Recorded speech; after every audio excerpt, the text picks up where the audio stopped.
네, 잠시 쉬고 돌아왔습니다. 레이와 준의 종편TV 하버드는 최고의 대학인가 2부로 돌아왔습니다. 그 하버드는요, 미국 그 명문대학의 대명사입니다. 아이비리그 대학을 대표하는 것은 물론이고 이제 사립대학 최고로 꼽히고 있죠. 하버드는 지난 시간에도 살펴봤지만 오랜 역사, 큰 영향력, 그다음에 400억 달러에 대한 엄청난 그 기부금 펀드 이런 게 있고요. 그다음에 1636년 미국이 독립도 하기 전에 문을 열었죠. 이게 이제 지난 1부까지의 내용이었습니다. 아, 예, 감사합니다, 레이님. 지금 그 하버드 일부를 요약해 주신 거고요. 그런데 그 지난 시간에 그 하버드에서 얘기면서 왜 하버드 인지에 대한 거는 알려주시지 않은 것 같아요. 그렇죠. 저도 이 기회에 왜 하버드가 하버드인지 한번 다시 따져봤어요. 그러니까 하버드 대학 가면 동상도 있습니다. 미국은 이런 학교나 뭐 이런 거에 사람 이름 붙이는 걸 좋아해요. 물론 서울역을 갖다가 뭐 세종대왕역 이렇게 부르진 않지만 그 각 도시의 그 중요한 역들은 유니온 스테이션이라고 부릅니다. 그러니까 한국말을 말하면 뭐 중앙역쯤 되겠네요. 근데 대학들은 대개 그 사립대학들은요, 이렇게 설립자나 학교 발전에 큰 영향을, 물론 돈을 많이 내서 뭐 이런 분들의 그 이름을 땁니다. 그래서 하버드도 예외는 아니고요. 그래서 하버드도 사람 이름을 땄습니다. 아니, 물론 한국에도 세종대학이라고 해서 세종대학 뭐 이렇게 한 거는 있지 않나요? 그렇죠. 근데 세종대학하고 세종대왕하고는 관계가 없어요. 그렇군요. 그렇죠. 네. 이제 하버드가 이제 미국에서의 그 첫 대학이다 보니까 처음 시작할 때는요. 지난 시간에 말씀 안 드렸지만 뉴 칼리지라고 이름을 불렀다고 합니다. 이제 물론 이렇게 선교사를 키우는 그런 네. 미국의 대학들인데 선교사를 키우는 그런 대학들이었어요. 근데 그 청교도 그 성직자의 존 하버드, 네. 이름도 되게 좋은 하버드, 좋은 하버드. 좋은 네. 하버드. 이 사람이 이제 돌아가시면서 자기가 가지고 있던 책, 소장하고 있던 책 400권하고 그리고 자기 재산의 한 절반인 한 780파운드 정도를 기부를 했습니다. 그 돈으로 이 하버드가 이제 시작되면서 하버드라는 그 학교 이름을 갖다 거기서 받아오게 된 거죠. 아, 예. 그리고 그 지난 1부에서 말씀하시기를 그 하버드가 이 미국은 전부 이렇게 민주주의고 남녀 이렇게 평등이지만 하버드가 그래도 1977년도까지는 그 남자만의 대학이었다. 이렇다고 얘기하셨는데. 네, 그렇죠. 그러니까 한국에 같은 경우에는 뭐 이화여자대학교, 뭐 숙명여대학교, 성신여자대학교, 효성여대, 뭐 상명여대는 지금 남자 학교로 바뀌었죠. 예, 남녀공학으로 바뀌었죠. 예. 그런 식으로 그 여대들이 있었어요. 근데 여대를 만든 이유는 남녀공학일 경우에는 여학생들이 이 대학 공부를 갖다가 고등교육을 받을 기회가 줄어들기 때문에 그런 그렇죠. 취지로 해서 만든 건데 미국도 마찬가지였던 것 같습니다. 그래서 여자대학 7개를 갖다가 세븐 시스터즈라는 이름으로 불렀고요. 그 세븐 시스터즈 중에 하나가 하버드하고 이제 합병을 하게 돼가지고 1977년부터는 하버드가 이제 최소한 그 여학생들만큼 숫자만큼 받아야 되잖아요. 아, 그렇죠. 그러니까 이제 그전에는 한두 명이었는데 이제 많은 그런 남녀공학 학교가 된 거죠. 아, 예. 뭐 저희도 뭐 초등학교 때나 중학교, 고등학교 때까지는 그 남자하고 여자, 지금은 뭐 다 남녀 공학이지만 그 당시에는 그 남자 고등학교, 여자 고등학교 이렇게 따로따로 있었는데 그런 거 보면은 이 미국도 생각보다 그 남녀 공학의 그 역사가 짧으네요. 그렇죠. 그러니까 생각보다 좀 보수적이었던 거죠. 그러니까 그래요. 너무 청춘 남녀들이 가까이 있으면은 그 말이 뭐죠? 남녀 7세 부동석. 그렇죠. 네. 남녀 17세 지남철. 예. 그렇죠. 그런 말이 있죠. 예. 아마 미국도 그런 게 예외는 아니었던 것 같아요. 자, 지금까지 우리 좀 장광설을 들어놨는데, 자, 그럼 2부에서는 어떤 얘기를 주로 이제 하실 거예요? 뭐 사실 2부는 1부에 비해서 재미가 없을 수도 있어요. 뭐냐면 하버드가 도대체 누구를 만났습니다. 그래가지고 야, 하버드에 대해서 요번에 종편 TV에서 레이하고 준이라는 사람이 얘기를 했는데 도대체 뭐가 남느냐? 남기는 게 있어야 되기 때문에 좀 남는 거를 갖다 저희가 이제 좀 하게 될 거예요. 지난 시간에 저희가 학부생이 매충 몇 명이라고 얘기를 했었죠. 학부생이 그때 1,500명? 1,600명. 그렇죠. 1,600명. 예. 보통 이제 미국의 대학들은 학부생이 한 학년에 2,000명 정도입니다. 네. 하버드도 예외는 아니고요. 그걸 또 제가 강조드리고요. 그래서 그 많은 학생들이 하버드라는 학교에 들어가기 어려운데 그래서 이제 합격생을 발표하는 시즌에 되면은 꼭 신문에 이제 하버드의 올해 합격률이 몇 프로다 이런 뉴스가 나가게 돼요. 예. 그러니까 그 다른 학교보다 학부생을 그러니까 통상적으로 다른 학교들은 학부가 한 2,000명인데 하버드는 1,600 정도의 학부생을 뽑으니까 일단 그것만 보더라도 일단은 합격률이 엄청나게 낮게 나오겠네요. 그렇죠. 그래서 이제 대략 100명이 이제 학교에 신청을 하면은 6명 정도가 안 되게 한 5명 좀 넘게 합격증을 받게 되는 거죠. 그러니까 우리가 생각하는 것보다는 이 합격률이 무지무지 나는데 과연 그것 때문에 이렇게 합격률이 낮게 나온다고 볼 수 있을까요? 그런데 이제 또 생각보다 더 좀 이렇게 합격률이 낮아질 수 있는 요인이 하나 있는데 그게 뭐냐면 그 요인이 도대체 뭐예요? 심각한 게 뭐예요, 도대체? 일부에서도 제가 말씀드렸죠. 일부를 안 보신 분들은 2부가 끝난 다음에 일부를 다시 보셔야 돼요. 그러면 당연히 예. 좋아요도 눌러주시고 일부도 보시고 서브스크라이브도 해주시면 더 좋습니다. 그런데 그러니까 일부에서 설명드렸다시피 이 합격률이 낮은 거는 경쟁률이 높다는 얘기인데 이유는 학교 당국이 학생을 뽑을 때 자기 마음대로 뽑습니다. 아니 그러면 실력이 안 돼도 들어갈 수 있다는 얘기네? 그건 아니에요. 그건 오해예요. 그러니까 부잣집 아이들을 많이 뽑는 건 사실인데 걔네들이 아주 공부를 못하는 애들은 아니고 그래도 웬만한 대학을 갈 만한 그러니까 좀 중상위권의 대학 들어갈 만한 실력은 돼야겠죠. 물론 예. 예외적으로 스포츠 스타라든지 이런 아니면 피아노로 옮기는 그런 이게 음대생들 있잖아요. 물론 하버드 음대생들이나 하버드에서 무슨 피아노를 무슨 이렇게 학교 활동으로 하는 사람들이 공부를 못한다는 얘기는 아니에요. 오해는 하지 마세요. 그러니까 그런 경우에는 조금 다른 친구들에 비해서 1, 2점 낮더라도 우선권으로 피아노를 아무래도 피아노를 연주할 수 있는 사람이 피아노를 움직이는 게 낫지 않겠냐 해가지고 이거 약간 군대 얘기 같네요. 그렇죠? 그렇죠. 그러니까 이제 어떤 특기생이라든지 어떤 돈을 많이 좀 기부를 한 기부 학생을 뽑는다든지 이러다 보니까 실상적으로 공부를 잘하는 친구들이 들어가는 그런 게 이제 별로 없어서 그렇게 된다는 얘기는 그렇죠. 그래서 얘기죠? 그 1,600명 중에서 진짜 실력으로 성적으로 가는 학생은 30%가 안 된다는 얘기가 정설입니다.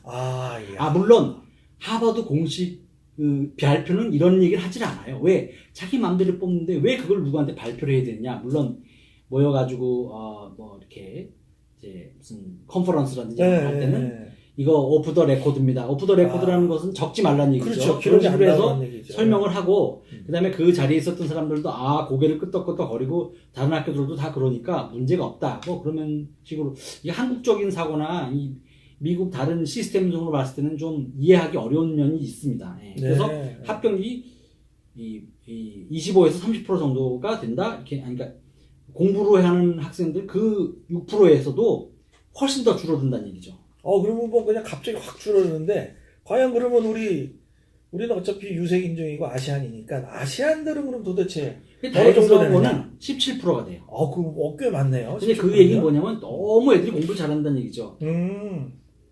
그러면 근데 대체적으로 보면 이 미국의 대학들은 이 학부보다는 대학원이 좀 더 많이 크잖아요. 하버드는 좀 어때요?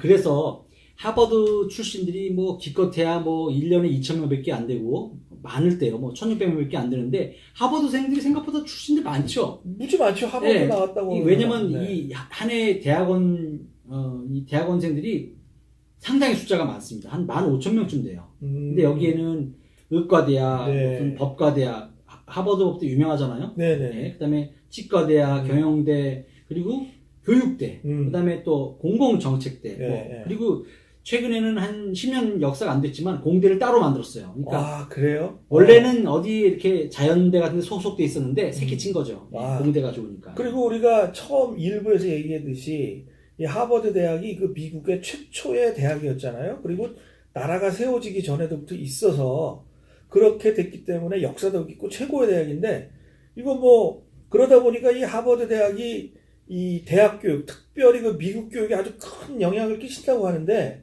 도대체 어떤 식의 영향을 끼치고 있는 거예요? 그러니까 이게 다른 나라 대학하고 좀 다른 게요. 그러니까 처음에 이 교육부가 생기기 전부터 생긴 학교이기 때문에요. 입시 제도를 갖다가 우리가 봤을 때는 그냥 자기 마음대로 막 정하는 겁니다. 그러니까 20세기가 되기 전에는 SAT 시험 같은 것도 아예 없었고요. 그냥 잘생기고 인성이 좋고 추천서, 뭐 동네 교회 목사님이나 뭐 이런 분이 추천서를 잘 써주고 뭐 이러면은 받아들였던 거예요. 근데 20세기 와서는 공정성 논란이 오겠죠. 그리고 네. 결정적인 건 뭐냐면 돈 많고 공부 못하는 유대인들이 너무 많이 밀려오기 시작하니까 물론 공부해서 못한다는 얘기는 좀 상대적인 얘기지만요. 그러다 보니까 뭔가 막아야겠다 싶어서 기준으로 SAT 시험도 만드는 거고요. 그다음에 뭐 조기 전형 뭐 이런 그 조기 전형은 이 한국의 그 수시 전형 같은 건데 수기 전형 같은데 한국하고 달리 여기 똑같은 기준으로 보는데 우리 학교에 되면은 다른 학교 가지 마라 이런 의미에서 이 입도 선매라 그러죠. 미리 보는 그 조기 전형을 하는 건데 그런 것도 하버드에서 처음 만들었어요. 아, 그러니까 이제 그 우리가 소위 얘기하는 그 수능과 같은 그 SAT, 칼리지 보드 이런 것들을 다 그게 하버드가 선제적으로 준비를 해서 이제 나와서 그게 다 미국의 교육 정책과 어떤 그 입학 사정에 대한 그런 것도 된다는 그런 얘기가 되겠네요. 그렇죠. 그러니까 SAT 문제를 갖다가 출제하는 그 칼리지 보드라는 것도 실제로는 그 한국으로 치면 대학교 협의회 뭐 이런 단체들 있잖아요. 그런 것 같은 단체인데 거기에 주도적으로 하버드 총장이나 이런 사람들이 야 우리 학생들을 뽑는데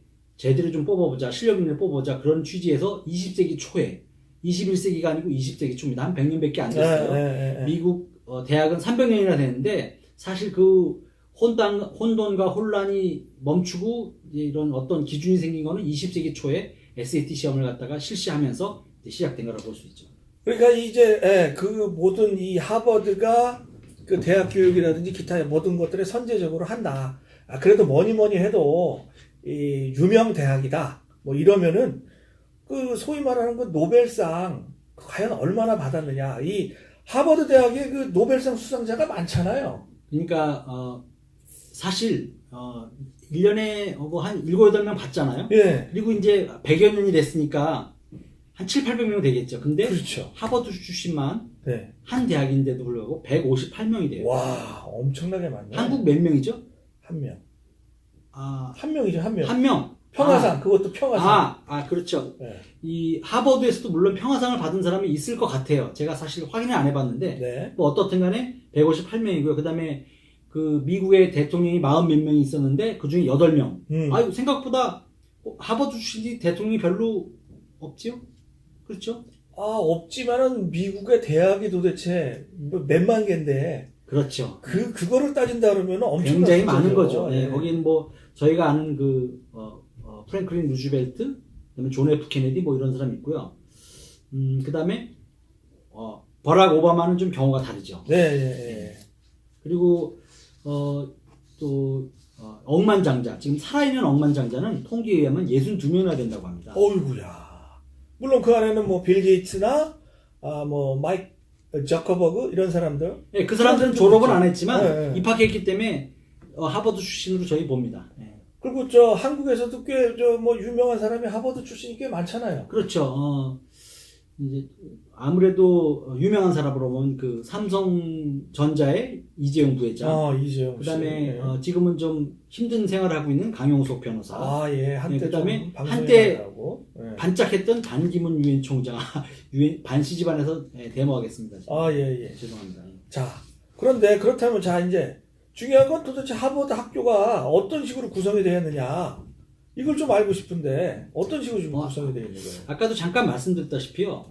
이런 공대가 새로 만들어질 정도로 어떻게 보면 학문적으로 굉장히 보수적입니다. 근데 어느 분야든지 들어가면 굉장히 빛을 발하는데요. 근데 아까 말씀드렸다시피 학부생보다 대학원이 많다 보니까 사실 대학원 중심 대학이에요. 그래서 의대, 법대, 경영 이런 미국의 이제 제가 이 말씀 안 드리려고 그랬는데 미국의 이제 큰 축은 이제 사립대학들이 있고요. 사립대학 중에서 옛날 같이 있는 학교들은 리버럴 아츠 대학이라 그래가지고 순수 학문 쪽으로만 공부를 하고 있고요.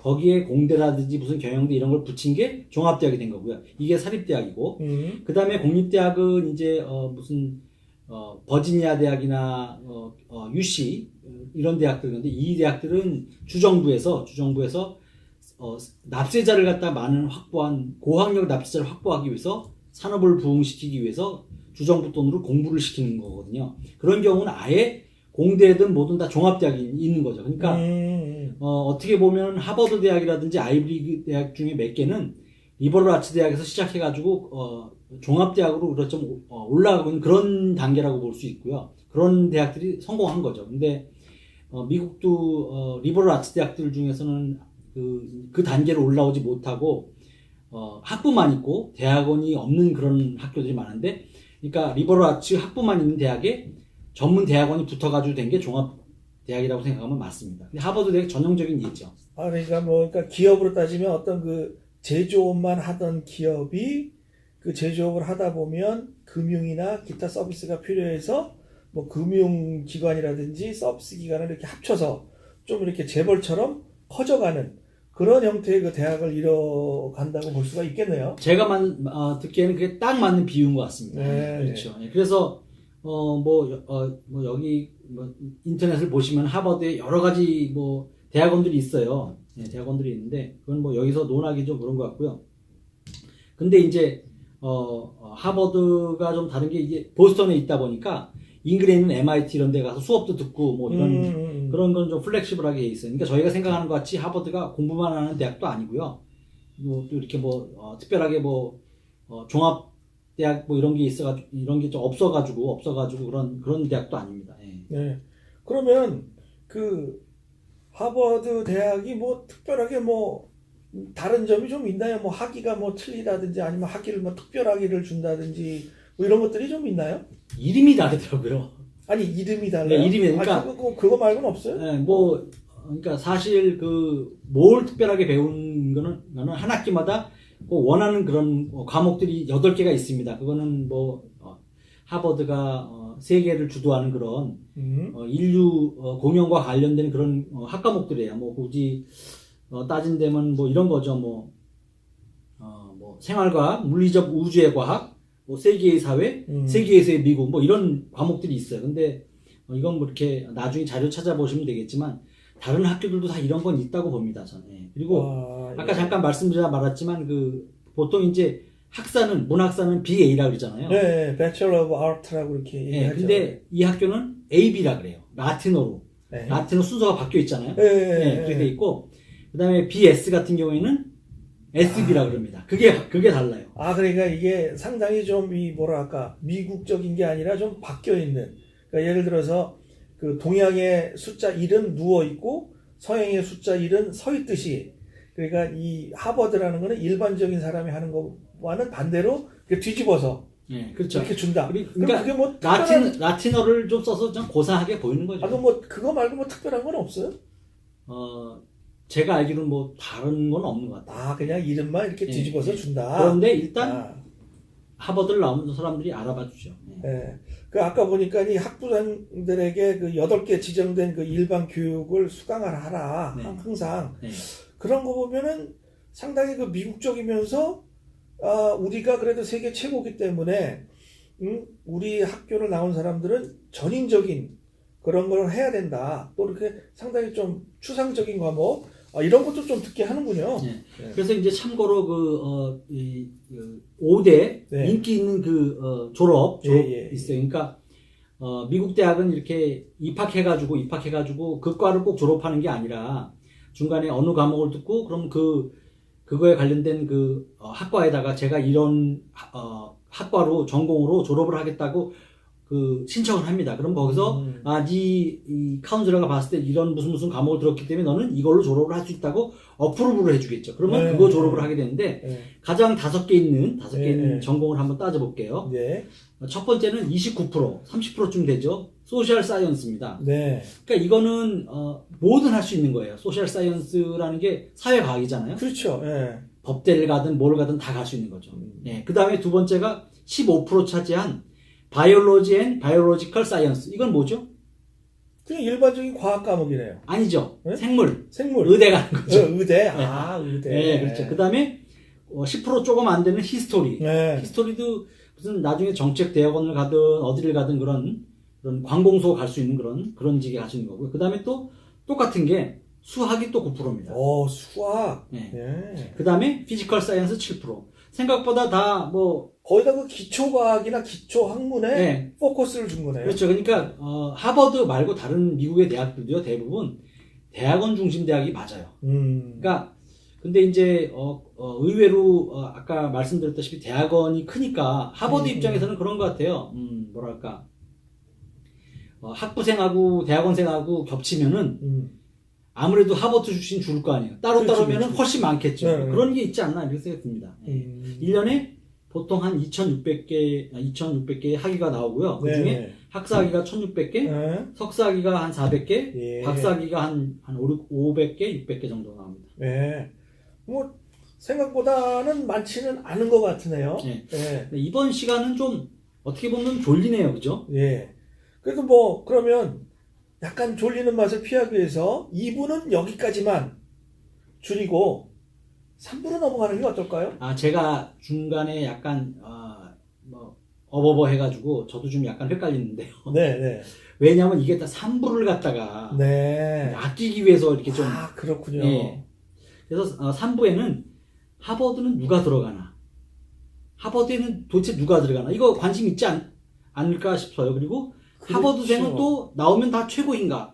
사실 저희가 2부나 1부를 통해 가지고 계속 말씀드린 게 뭐 들어가기도 어렵고 막 이렇다는 얘기를 하긴 했는데, 도대체 그래도 어떤 애들이 들어가서 어떻게 졸업을 하는지 그런. 네, 3부를 기다리면서 일단 그러면 오늘 말씀하신 2부의 결론을 한번 잠깐 내시죠. 뭐 다른 거 없고요. 네. 그냥 한 해 꼴랑 학부 뭐 1,600명 뽑아가지고 뭐 졸업은 한 2,600명 졸업시킨다. 뭐 대학원을 쳐가지고요. 그러면 그렇죠. 네. 학위. 그리고 이제 뭐 다음 시간에 얘기하겠지만 석박사 학위가 막 찍어내는 그런 건 아니더라고요. 예, 그런 점이 좀 있어요. 아니 뭐 간단해서 좋습니다. 뭐 네. 결론 너무 심플한가요? 예, 예. 자, 그러면 잠시 쉬었다가 3부로 뵙겠습니다. 바이.